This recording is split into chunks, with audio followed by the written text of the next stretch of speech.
गुमनाम गुनाह है, एक अनजान साया।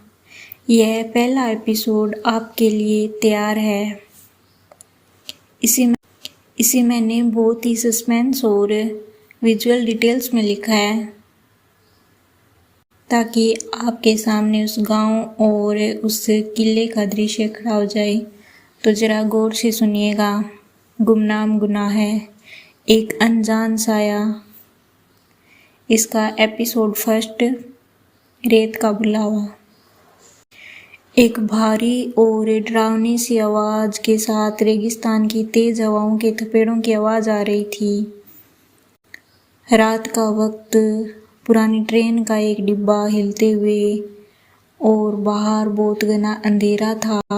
कभी कभी बिजली कड़कने की रोशनी खिड़की के शीशे पर साफ पड़ती दिखाई दे रही थी। कहते हैं कि मंजिल इंसान खुद चुनता है, पर कभी कभी मंजिल खुद इंसान को पुकारती है। राजस्थान की वो रेतीली जमीन। आर्यन एक 25 साल का नौजवान लेखक है जिसकी आंखों में एक अजीब सी बेचैनी है। उसके हाथ में एक पेन है और एक अधूरी डायरी। आर्यन खुद से बोलता है कि हनुमानगढ़, यहाँ क्या छिपा है जो मुझे बार बार बुला रहा है? कोई कहानी या कोई अधूरा सच? बागड़ का इलाका, स्टेशन। ट्रेन एक पुराने और उजाड़ स्टेशन पर रुकती है। बोर्ड पर लिखा है भद्रा। स्टेशन पर सिवाय एक बूढ़े कुल्ली के और कुछ नहीं है। ना कोई इंसान है, ना कोई वस्तु। एकदम सुनसान सा डरावना एरिया है। काका, यहाँ से वो काली हवेली कितनी दूर है? आर्यन पूछता है। बूढ़ा कुल्ली जो एक बोरी उठा रहा था अचानक रुक जाता है। उसके हाथ कांपने लगते हैं और वो धीरे से मुड़कर आर्यन की तरफ देखता है। उसकी आंखों में एक अजीब सा खौफ है। बूढ़ा कुल्ली कहता है, बेटा, यहाँ के लोग तो सूरज ढलने के बाद उस हवेली का नाम भी नहीं लेते। तुम शहर के लड़के हो, वापस चले जाओ।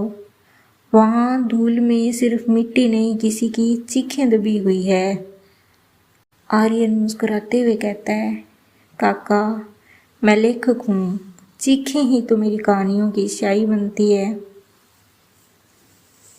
हवेली का रास्ता और रात का सन्नाटा।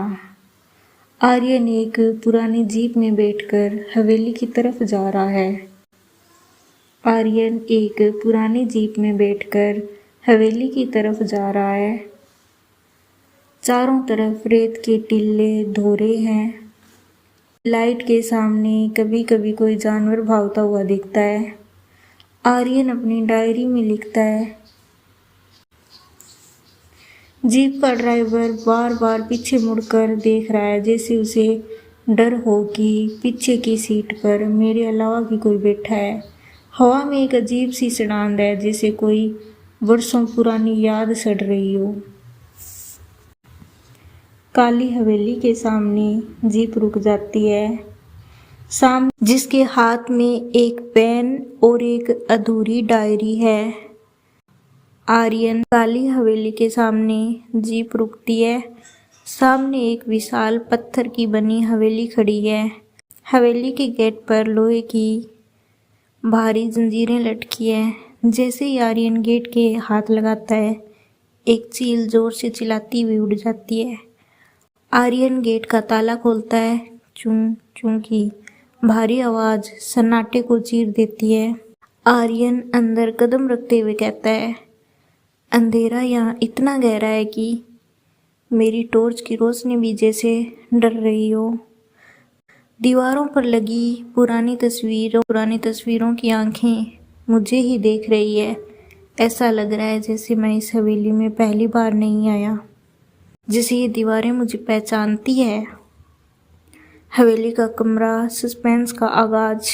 आर्यन एक कमरे में अपना सामान रखता है। कमरे के कोने में एक पुराना संदूक रखा है। आर्यन उसे खोलता है। धूल उड़ती है।